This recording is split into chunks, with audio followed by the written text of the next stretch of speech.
Hi guys, I'm at the launch of the new Golf.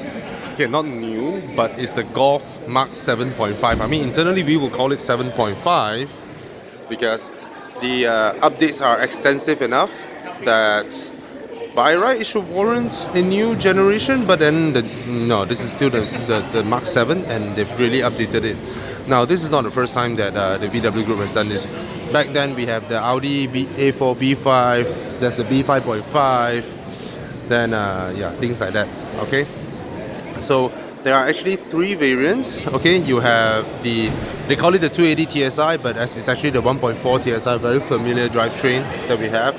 And then of course that would be the GTI, and then the big brother gets its own corner here, the Golf R. Okay, now the first thing I want to say is this: when Volkswagen introduced the Mark 7 Golf generation into Malaysia, it was back in the year 2013. And back then, Malaysian ringgit against US dollar is 3 point something. Okay, so this car launched at about the price of 150 over 1,000.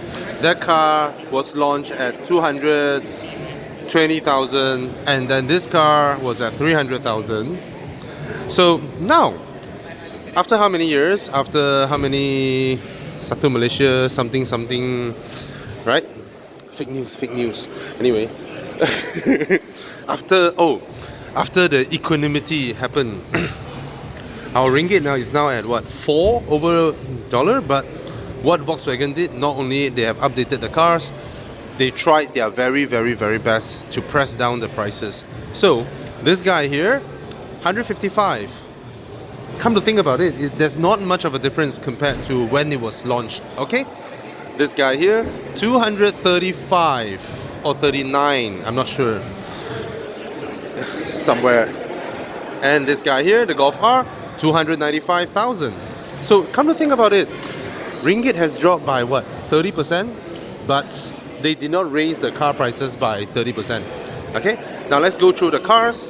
The 280 TSI, which is the 1.4 TSI, there are two lines. This is the sport line. In certain ways, this is the base line, but they have an R line which is not on display here. The R line works a bit like BMW's M Sports, Audi's S line, and well, Mercedes just call them AMG. So that one will have, higher specs, better looking stuff, but it's not available here. That one is 14,000 difference. I would reckon that one might come with keyless, leather seats and all that stuff. Alright, so this one is the no frills approach. So basically you have this car, you buy this one, which is about half the price of that one, the blue one over there, but they are basically the same car, different power output. That's it, that's about it. Alright, let's come into the car now. It's been a few years since this car was launched, so the segment has grown, right? Cars like the Civics and all that, they are very big now. So this car is noticeably compact now that you look at it. But is it still comfortable? It is definitely comfortable. It's a Golf, right? It is a Golf, so I get plenty of headroom, enough knee room, I can put my feet underneath. It is still a comfortable car, but it's no way a big car. Okay, now should I show the things in this instead of that? I should go there, right? So there we have it. Now this one doesn't come with keyless, doesn't come with push start, but you have the new infotainment system from Volkswagen, the updated infotainment system, and a somewhat flat bottom steering wheel. Okay, but the overall build is still the good VW stuff. But I have to say, the market has changed. When the Golf first arrived, the Honda Civic was a piece of shit. It was the previous generation Honda Civic, right? It's a shit car. But now the new Golf, the updated one, has arrived. The Honda Civic is no longer shit. So that puts into perspective how much of an improvement Japanese makes have made in the past few years, especially noticeably in the new Civic, alright? In terms of build quality and all that, and Mazda as well. Right, Mazda, before the new Mazda 3 arrived, the previous Mazda 3, though it looks good, it has a shit interior. But the new Mazda 3 has a very upmarket interior. So that would mean that what you get with this, the difference, I would say, you know, soundproofing, high-speed stability, which used to be exclusive stuff from German cars or European cars, but nowadays it's not so much. Okay, now this is the Golf GTI. I personally find the Golf GTI a handsomer car than the Golf R.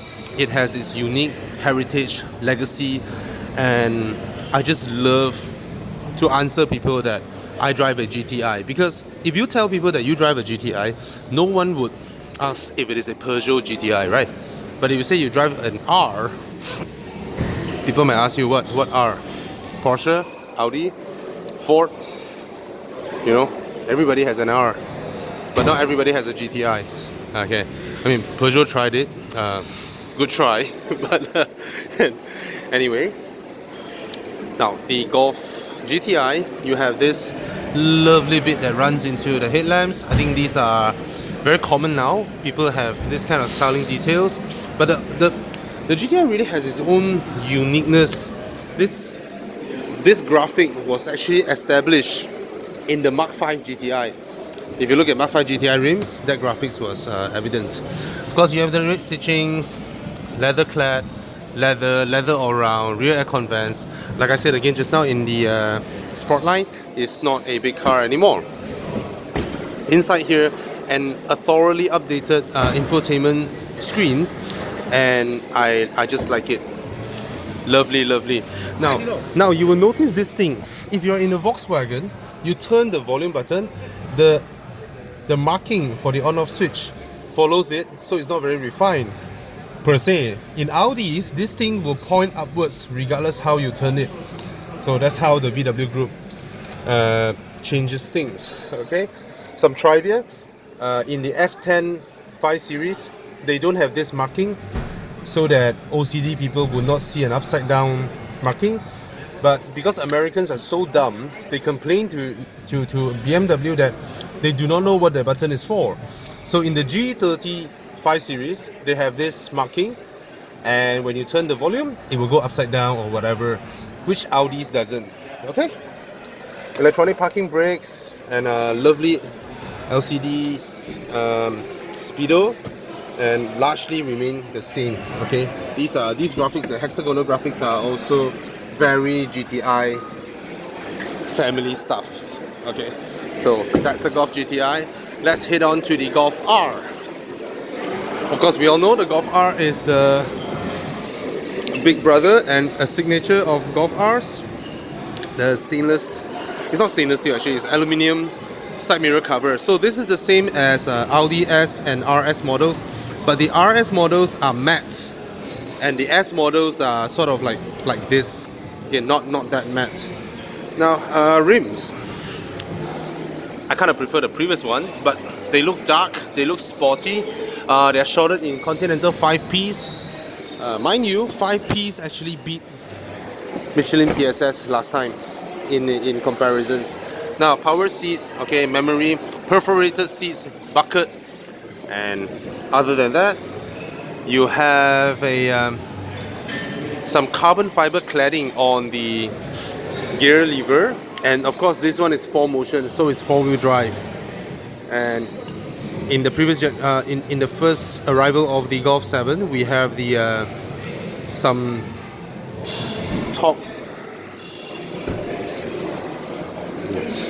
Sorry. Okay. So look at here.